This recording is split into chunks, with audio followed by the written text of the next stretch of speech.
You're listening to a social justice podcast hosted by NICOLA SPURLING, brought to you by The Flag Shop, and inspired by a social justice coloring book. Hello, this is a social justice podcast. I'm your host, NICOLA SPURLING, and today I'm joined by Steven Ngo, who is a local lawyer and community advocate.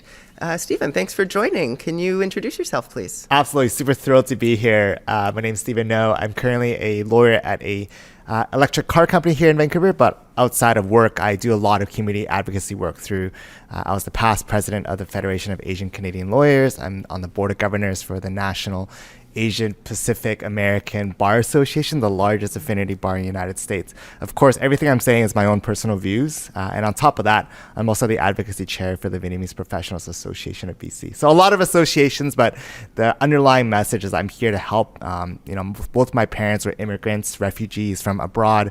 And when they came to Vancouver, where I was born, they didn't have much of a voice. But now that I have this, I suppose, privileged position, having gone to law school, having worked at the big law firms, having to understand policy, I want to help. I want to contribute. I want to help this generation and future generations. So that's really my why. Amazing. And I mean, you're so multifaceted, right? There's so many different types of advocacy that you do. What drives you to do your advocacy work? Absolutely. I think one of the big drivers is that I am a recent-ish father, I guess almost 2.5 years old daughter. And so I'm just seeing what can I do during my limited time to help, right? Especially in this point of our society, there's so much hate out there. We saw during the pandemic, the rise of anti-Asian hate. At the time of this podcast, we're currently seeing a rise in anti-Semitism, anti-Arab, anti-Palestinian. So there's so much tension in society. And so what can I do during this limited period of time to be a voice, to provide support, to the extent I can influence policy to make this world much more equitable. At the end of the day, I'm born in Vancouver. I love the city. Today is absolutely gorgeous, sunny, beautiful. And I see, the potential for this community, this city, this country, and I want to contribute and help. And so that's really why. Right. And you've talked about sort of making the world a better place for your kid, right?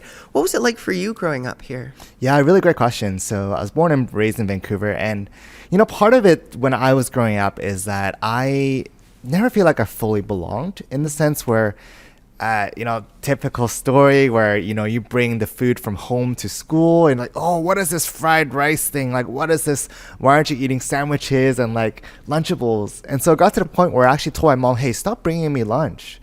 Just buy me these these pizza pockets or things that are obviously processed food.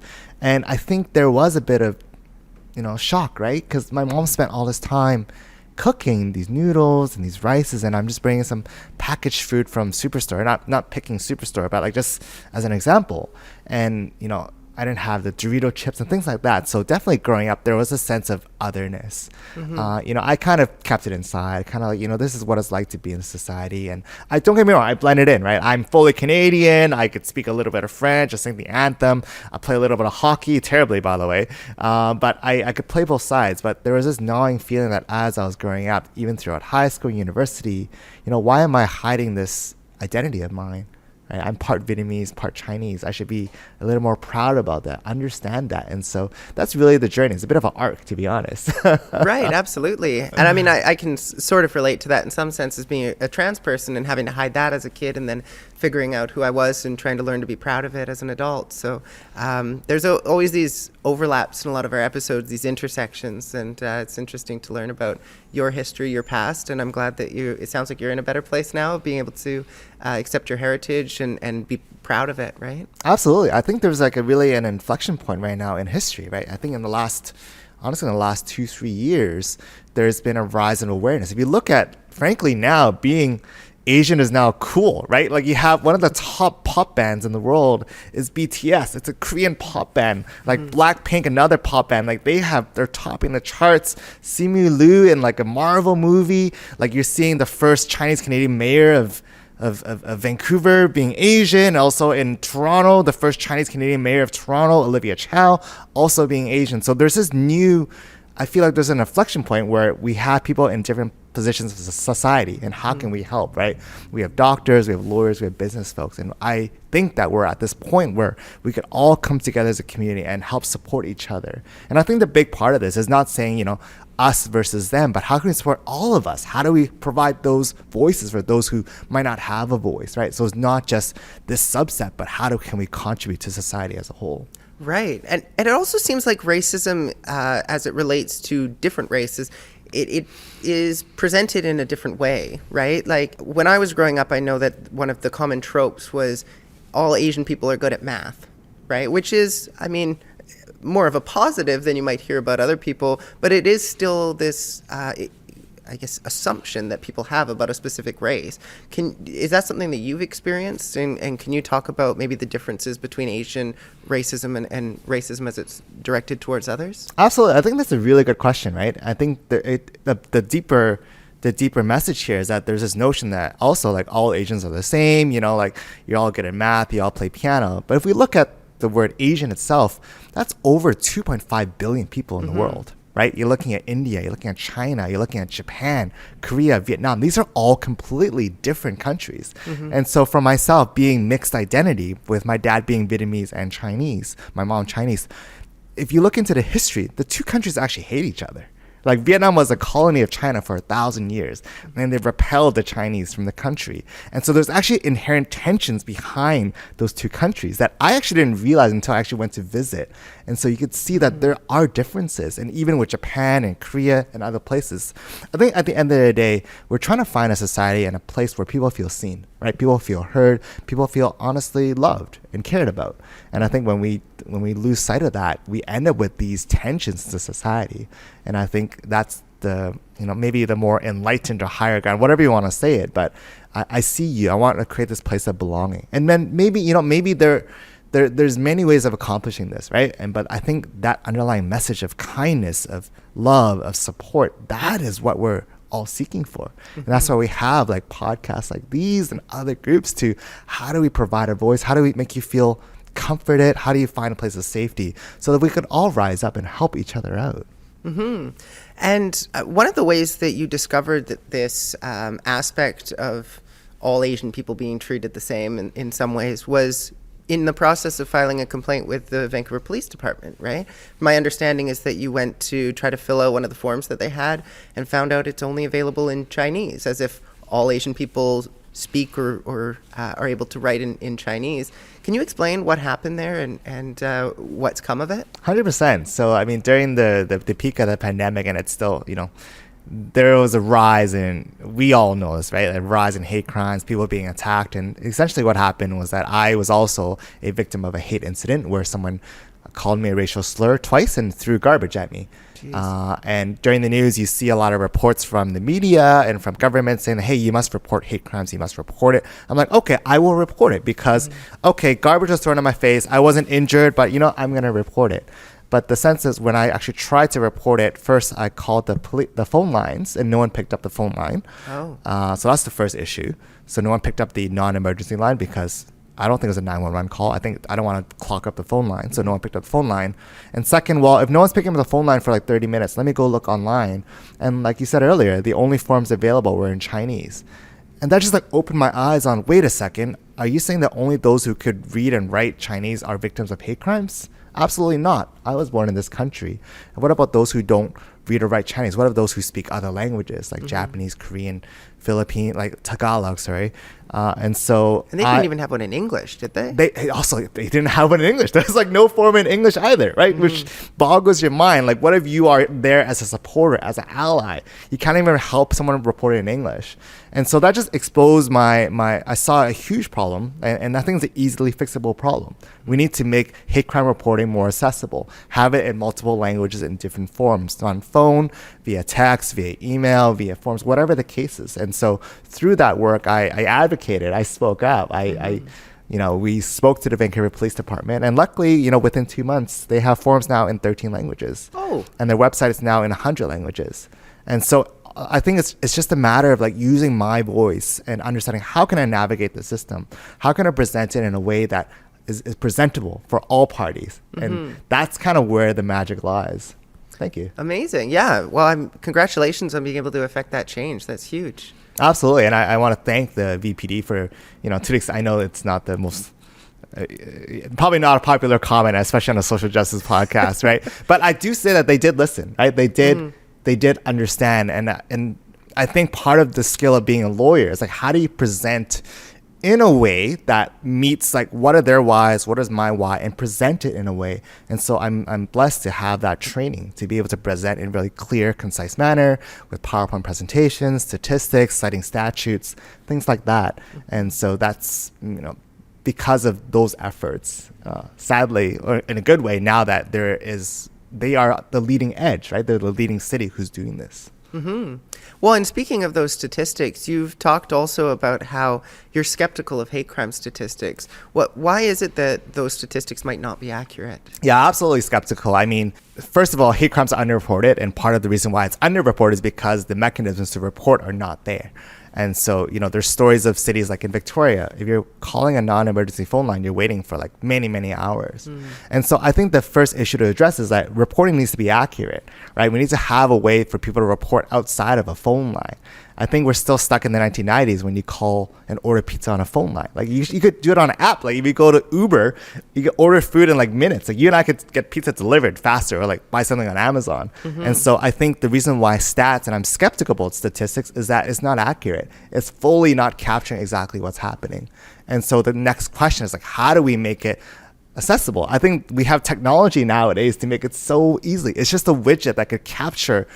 There's many ways of doing this, right? Even websites. Let's talk about websites very specifically. I'm going very tech because my background's in technology. Yeah, we've done a technology episode of this podcast too, actually. Absolutely. I mean, let's do it, right? If you go to a lot of government websites, like if you don't speak the language English, there's a hard time to understand what's going on. But all that it takes is like a widget you add on the top right corner. It's actually a Google Translate widget that you do it in 100 languages. It takes you 30 minutes. Just give me access to your, like just put a copy and paste the code, have a button on there, and it translates the entire pages in different languages. And so we talk about access to justice. One way to make justice accessible is actually through language. And that's the first step. Absolutely. And I want to pivot a little bit because Please. you are an advocate in so many different arenas. And one of the things that you've talked about is anxiety and depression within the legal profession. Yeah. And you've touched on the fact that you do legal work, and I don't know if we can talk about the brand that you work with, but can you talk about what it's like to deal with anxiety and depression within the legal profession? No, I mean, it's a fantastic pivot. I'm glad we could capture it today. I think the bigger story is that, anxiety and mental health is still very stigmatized. I think it's still a little better than when this started, but about 5 years ago, I was going through, the usual track in the legal side where, not the usual, but like, going to the top tier law school, working at like top tier law firms. And I even like went abroad to Asia to work at this big, like, UK magic circle firm, which was a great experience, by the way. I'm not saying that was a bad experience, but I think what happened was that I was just chasing these goals, these titles, without really understanding who I am inside. And so during those moments, I was just really, frustrated, right? Like I was like being stretched left and right, and I just wasn't really following who I am. And so I got to a point where I got really low, right? I was going through a period of depression. I was anxious. Like every single email started like give me shivers in my body. And I'm like, okay, something is clearly wrong here, right? Let me find out like what I can do to help myself. And when I looked on, the websites that are out there, it's about how do you identify anxiety and depression in other people, but not in myself and not in ourselves. And it was just so stigmatized. And so like, I think there's a better way here. I think there's a way to fix this. I'm sure there's other friends and lawyers who are going through the same. And so I started up a nonprofit called Beyond the A. It's called Beyond Anxiety. And just to have these talks, these discussions to really highlight the issue. And we actually now go into law schools to bring, very quote unquote successful lawyers to talk about their actual journey, right? Because when I was going through law school, you have this impression that everyone is perfect around you. There's this like semblance that, if you are suffering, you are the others. But the reality and the statistics show is that over 70% of law students are going through this crisis right now. And so we need to fix the systems. And that starts from acknowledgement, from talking about it, from acknowledging that there is actual problem. And so one of the things that we are really proud about is that we've actually, because of our work in Canada and the United States, this is now a topic that's top of mind in all law schools. And there's studies about this. And that's part of why I started this Beyond the A, to create this culture movement, because I was personally having a hard time. And so what can I do to learn from my problems to help others as well too? Right. And one of the other lawyers that we've had on this podcast is Kyla Lee, who's quite popular on TikTok and various other social media platforms. And she's talked about how there's this kind of culture within law that you have to be perfect, like you mentioned, and that you have to present this very serious image. And it seems like both of you are sort of breaking out of the mold and sharing your experiences and talking about what it's actually like to be a lawyer. And I'm also wondering if there's an aspect of burnout, because I hear everything that you do, I hear everything that Kyla does, and I just go, I mean, that on top of all of the work that's required to be a lawyer just seems like a lot. And I also have heard that, especially early on in your career as a lawyer, there's massive amounts of hours that you have to put in. So do you think that burnout really contributes to anxiety and depression? 100%. I think the way that the system is set up, it does cultivate burnout, right? And I think that the first thing is acknowledging, hey, if you're going through a hard time, like talk to someone, talk to me, talk to someone who's outside of your law firm. Because when I was going through, I know exactly what that feels like. Right? You're at this top tier law firm. You're there to present this facade, and you can't let others know that I'm having a hard time, or else I'm not going to get work, and I'm not going to have these billable hours, and et cetera, et cetera, et cetera. But before we go down that spiral, like if you're having a tough time or something's going on, talk to someone. Talk to me. Talk to Kyla. Like Kyla, shout out to Kyla. She's fantastic, right? I think there's this new wave, this new generation of leaders that are in the community. Like, hey, look at me, look at us. We are doing well in our careers, our jobs, but also we are very open, authentic about who we are and what we're going through, because we all go through that. And the earlier we address it, the better. And like case in point, one of my really good friends, he's actually an advisor to Beyond the A. He's a psychiatrist. Okay. And he shares stories about, he works with lawyers as well too. And there's so many stories that he shares with me. It's just so heartbreaking where, some of his clients who they've kept it inside for so long. Right. And one of his clients, I don't even know the name, but the story he shares, like he's in his early 40s and now he can't even get out of bed. Like it's been to a point where he literally fell off a cliff and can't get out of bed because he's kept it inside for so long. So why do we wait until that point? Why don't we address it early on? Why don't we talk about it in the law school stage? Why don't we talk about it early part of your practice? At the end of the day, I get there's like jokes about lawyers, et cetera, but lawyers serve a role in society to protect the rule of law, right? To help advocate, to speak up for other marginalized communities. And so the more fulfilled lawyers and other professions are, the better we are as a society. Absolutely. And when it comes to anxiety and depression, that presents itself in a variety of different ways, in different professions, in different aspects of our lives. And one of those aspects is fatherhood. We hear a lot about things like postpartum depression. We don't hear a lot about depression as it relates to fathers. What have you noticed about depression and anxiety as it relates to that? Absolutely. I think whenever there are stressors in life, right, that does cause certain things to may fracture at the seams. And so, the pandemic is one clear example of that, right? And so, even in fatherhood, and the reason why this all ties together is that, I'm also a father as well. And when I first started the journey, even before my daughter came out, of not myself, obviously, from my wife. When I was reading the materials out there, there was really nothing written from the father's perspective, right? There's all these courses, these prenatal lessons, all that, but there's really nothing from the dad's perspective. Like, what do you do when you're going through this process? I get that it's important to learn how to do diapers, breastfeeding, et cetera, but as a father, what do you do? And there's nothing, very little. The only thing that was out there was a book that was written 20 years ago. And so when I was going through this, I'm like, okay, there's clearly a gap as well. And so let me go interview 10 of my closest friends and ask them about their fatherhood journey. And so I learned so much during that first season. It's called Two Dads, One Car. And just to realize, like, what is it like? And, one of the most touching episodes was a friend of mine who's, it's not released yet because he's actually going through a divorce right now. But we went deep into, whoa, what happened here, right? Like, tell me about this. Because at the end of the day, when we talk about the family unit, we want both mothers and fathers to feel fulfilled and happy and where they are. So I think there is definitely a notion of stress, definitely some postpartum on both parents' side. And I think the more that we can help early on, the better. Right. Pivoting once again, I want to talk about another thing that you brought up to me before we had this, or before we started this podcast, and that's some bills coming out of Florida. We have SB 264, HB 1355. Can you talk about why, or I guess what those are and why you oppose them?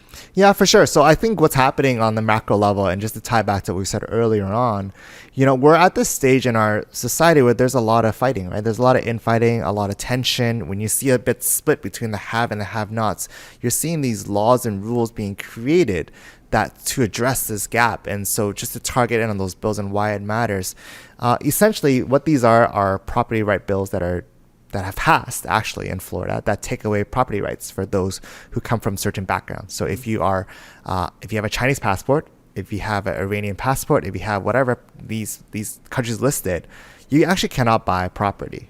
And what's the reason for that? It's flabbergasting, right? Like, what is going on here? And the reason for that is there is a huge rise in geopolitical tensions between U.S. and China, Canada and China. Mm-hmm. And the idea is to prevent Chinese citizens from buying property. So they don't want them to have control in any way within the U.S. Absolutely no control. And this is in Florida and also other states. Louisiana has this bill as well. It's being considered in Texas and other states as well. And you're seeing more and more of this happening. Let's do a bit of a tie back here on history. And I'm a bit of a history buff and history nerd, so pardon me going down this path. But we all saw what happened during World War II, right? Mm-hmm. The Japanese Americans, Japanese Canadians actually had their properties taken away, top property taken away from them. Mm-hmm. And so we're seeing this repeat in history where this is starting to happen to the Chinese communities in the United States. And it's if we don't speak up, it's likely going to happen here in Canada as well too. Mm-hmm. And so that's what these bills are. Essentially, if you hold a Chinese passport, you can't buy property. And I get, okay, wait a second, is that a bad thing?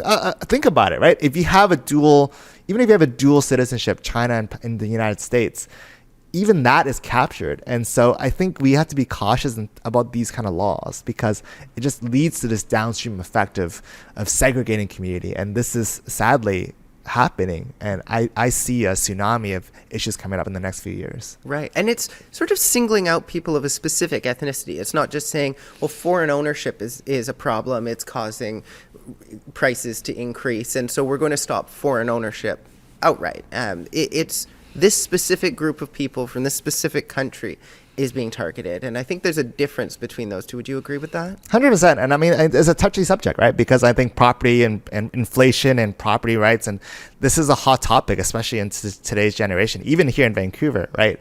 But let's just look at the data. Let's look at the statistics. If we actually look at the quote unquote foreign ownership purchase rates, a huge portion of these homes are actually being purchased by ourselves. It's being purchased by Canadians or by Americans, right? It's a big portion of these additional homes are actually purchased by you and I. Like people getting a second property? Exactly. It's actually not even foreign ownership. It's actually people getting a second property. So let's dive into the numbers here, right? And so I think it's easy from, to look at it from us versus them kind of approach. But let's look into the actual numbers, right? It's driven by inflation rates. It's driven by low mortgage rates. And that's the deeper issue. Mm-hmm. At the end of the day, when we look at, a society as a whole, let's think back about Canada, right? What is Canada?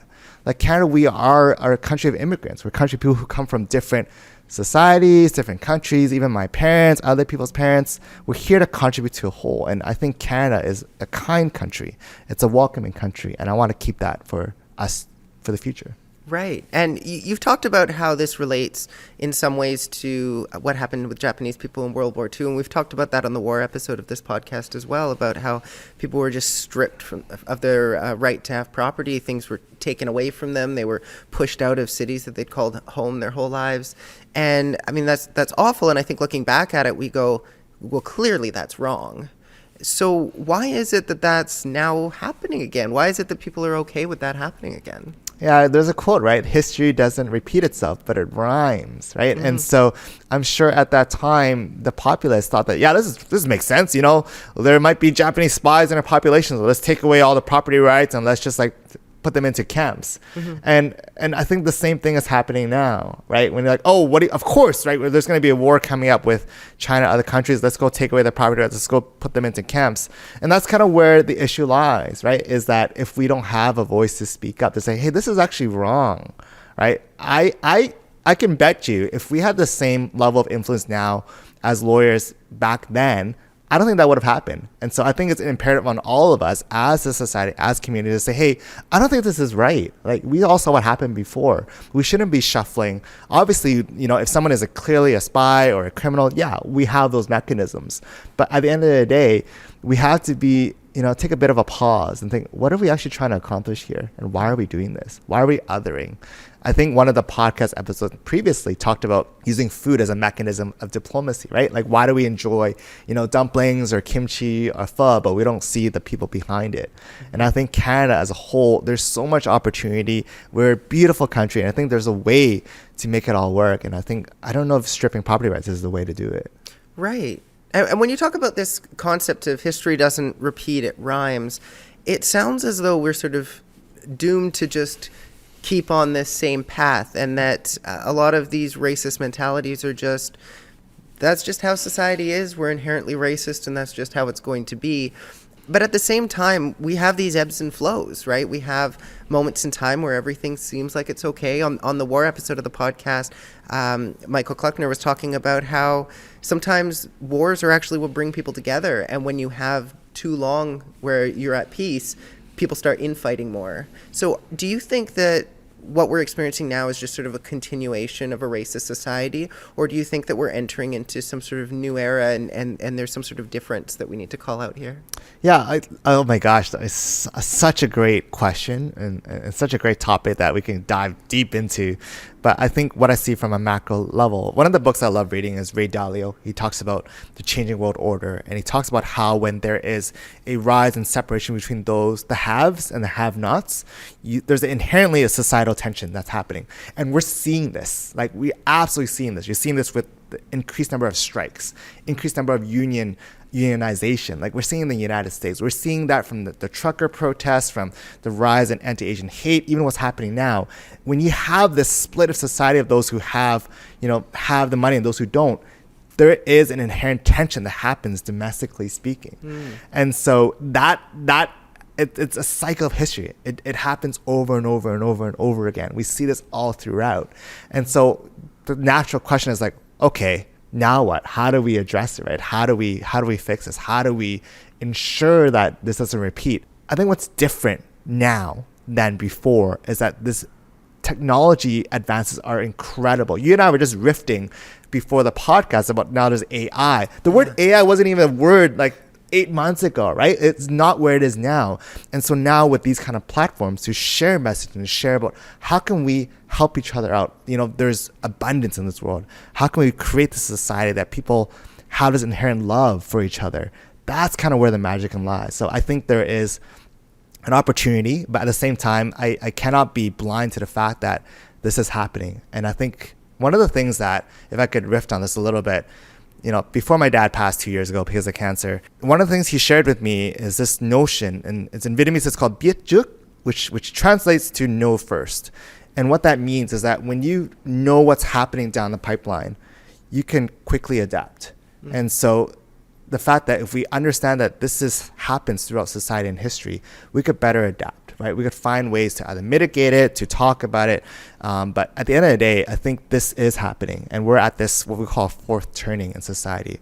And so I don't know. I'm curious. I think it's a great question. I don't think there's an easy answer, but I think this is happening, and it's good that we all know about it. I mean, it sounds like you're saying that one of the big issues is wealth inequity, and we've done a podcast on wealth inequity. We've done like I said, a technology podcast, and I'm curious about how AI and wealth inequity go together, and what your thoughts are, having a tech background, around whether AI is going to be a way of leveling the playing field among people, or whether it's just going to increase that wealth inequity. You honed it in perfectly. Wealth inequity is that's exactly the crux of it, right? I think Andrew Yang wasn't that off a couple of years ago when he ran for president. So Andrew Yang, he was a presidential nominee a couple of years ago, and he advocated having I think inflation checks or freedom checks where everyone gets $1,000, right?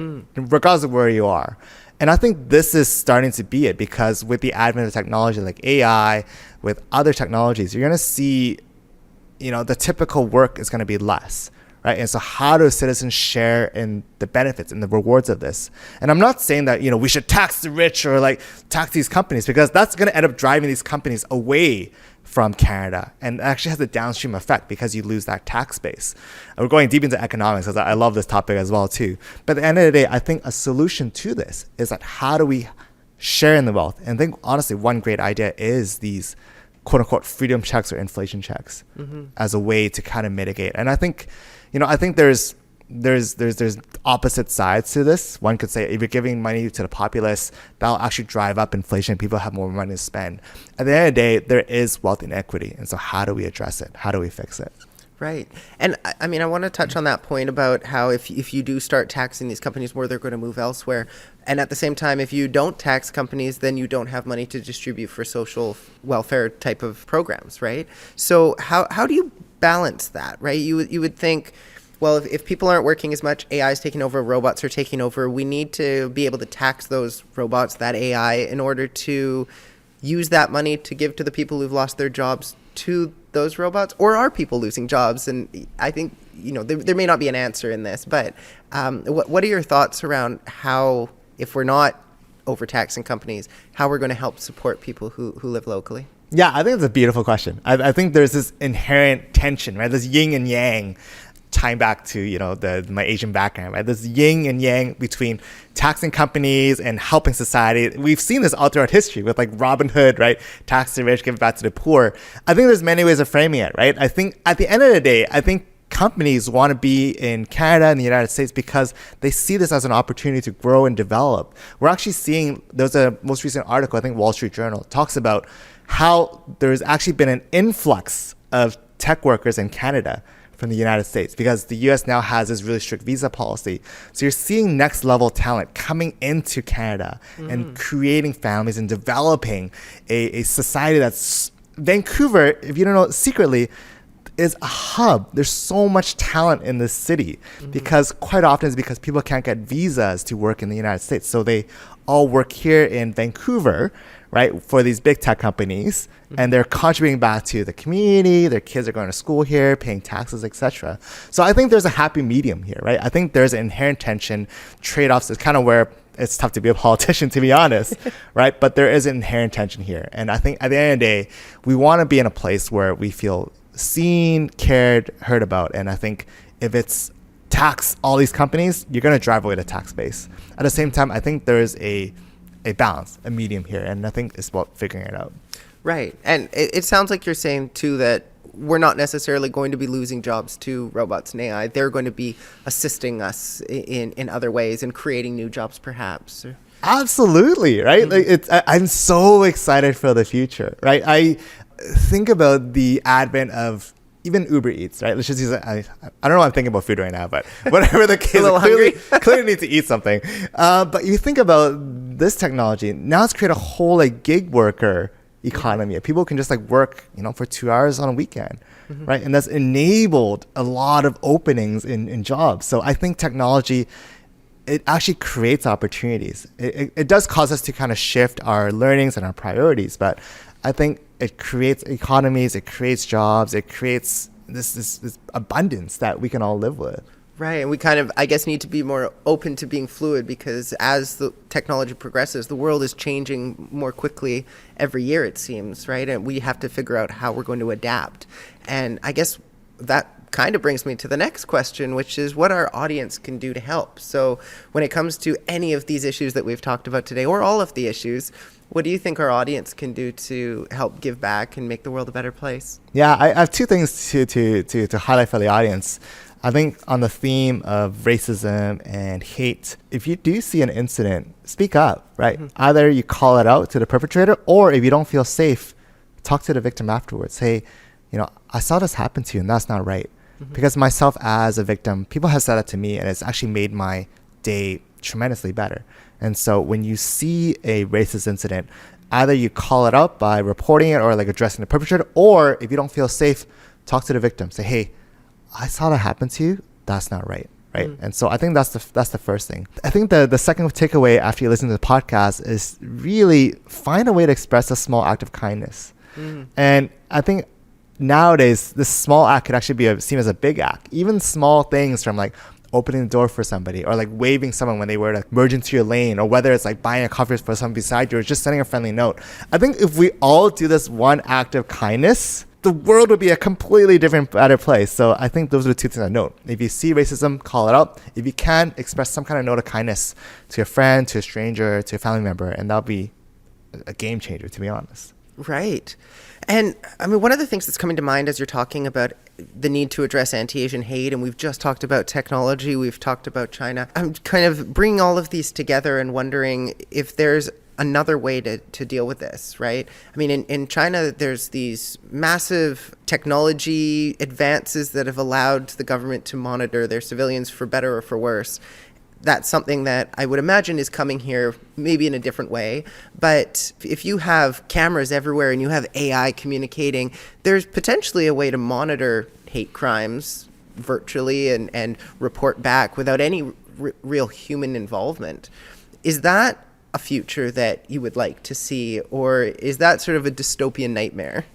Yeah, I would lean toward dystopian a little bit, just because, you know, we all grew up reading 1984 in high school and having monitors. But I think there's a way to use technology for good, right? An easy way of doing that is really using AI and voice recognition and just to translate. And so imagine one future day where my mom can call this phone line, it's picked up right away, and she expresses what happened. Whatever she wants to say in Chinese, that's automatically translated in English and sent to the nearest police officer. Like something simple like that could be a game changer. Whereas right now, my mom would have to call the phone line, no one picks up, and someone picks up, they don't understand what she's saying, right? I think now we have, the technology is there, right? Where she could actually just say what she wants to say in Cantonese, and it'll automatically transcribe in English, in voice, and in text. And so as a police officer, I could read that and I know what to do. And so the technology is actually already there. And so how do we incorporate technology into our current systems and our current processes? And, you know, there's always this notion like, okay, it's going to cost too much money. You know, how do we implement this? These are just widgets that we install right away. And it'll take like a second-year computer science student to do it for less than $1,000. Right. And so I think this is possible. I want to help. And so if you're part of government, you're part of policy, email me, contact me. I'm happy to support this and help lead the way. And you kind of touched on this before about how this might not be the right place to talk about police because we're on a social justice podcast. And I think people are going to have a variety of different opinions, whether it's abolish the police or we love the police or somewhere in the middle, right? But do you think the police is the right mechanism to deal with anti-Asian hate? Oh, I think there's so many mechanisms, right? Police is one system. There's other systems as well, whether it's through the community. You know, at the end of the day, for those who do want to report to the police and want to go down that avenue, I want to offer that ability. And so I think there's many ways of approaching it. I very cognizant of the inherent historical issues that underpin, right, with this. And I think the angle that I'm honing in on is that if you actually do want to go down the police route, there should be a way of doing it in a accessible manner and not just forms in Chinese. Right. Like English, French, Japanese, Korean, right? Let's find a way. And I think the government is currently considering that in its upcoming statute. But at the end of the day, if people want to report to a hotline, there needs to be a mechanism that goes straight to the police if they wish. Right now, there isn't. And so I think we got to find a way. Right. And I mean, police is the tool that exists at the moment. So if it's not functioning well, I mean, there's nothing wrong with trying to improve that system, whether you think that police should exist or not. I mean, that's just what we have at the moment, and so that's what we have to work with. And we've talked about so many different topics today. It's incredible. I can't think of another episode where we've talked about so many different things, and it's so on brand with the podcast, right? We've talked about every imaginable social issue that I can think of off the top of my head right now. But I wanted to put it out to you. Is there anything that we haven't talked about yet that you really want to bring up? I just want to end with a thank you. Like, honestly, thank you to you. Thank you to the listeners, because this is time out of your day to interview me, time out of your day to listen to this. Because when we come at the end of the day, beyond all this turmoil, all this chaos, if we dive into who we are as souls and as humans, it's love and kindness. Like, I as cheesy as it sounds, like, that's what it is. Like, it's seeing each other as humans, as beings. Like, I I have a daughter, like just seeing the joy in her eyes when she plays on the playground with others, right? That's who we are as humans. So let's just not forget that, and we find different ways to help. And so I just want to end with saying thank you. Like that's really from my bottom of my heart. Thank you for having me sitting here. Thank you for those who are listening, because I think we can make a difference. And I'm really grateful for this opportunity. Well, and thank you from my end as well. I mean, you're putting in all this time to come to the office at the flag shop and sit with me and have this conversation, and I'm so appreciative of that. And thank you so much. And this has been a Social Justice Podcast. I'm your host, NICOLA SPURLING. I've been here interviewing Steven Ngo, and I'll catch you in the next one. You've been listening to a Social Justice Podcast hosted by NICOLA SPURLING, brought to you by the Flag Shop, and inspired by a social justice coloring book.